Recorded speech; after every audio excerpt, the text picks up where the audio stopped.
नांदेड जिल्ह्यातील सुप्रसिद्ध गाव, ज्या गावामधल्या प्रत्येक घरामध्ये पोलीस, आर्मी किंवा होमगार्ड मध्ये कोणी ना कोणी आहेच. पण काय कारण आहे आणि कसं काय हे पोलिसाचं गाव बनते हे जाणून घ्या या व्हिडिओमध्ये.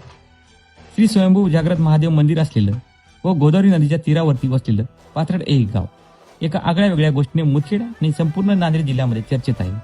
पोलिसाचे गाव म्हणून नवीन ओळख मुदखेड तालुक्यात या गावाची होत आहे. या गावामध्ये ज्ञानाचा सुकाळ आहे. या गावातल्या गल्लीतून फिरताना तुम्हाला पोलीस भेटणार, आर्मीवाले भेटणार, काही दिवसांनी प्रत्येक घरात वर्दी असणारा युवक मिळणार. तालुक्यात, जिल्ह्यात आणि राज्यात अग्रेसर होण्याचे मार्गावर हे गाव आहे. आणि हे असंच साध्य झालेलं नाही. गावाचं कौतुक करण्यासारखं म्हणजे या गावातील लोकांनी स्वतःची जमीन या मुलांना ग्राउंड करण्यासाठी दिलेली आहे.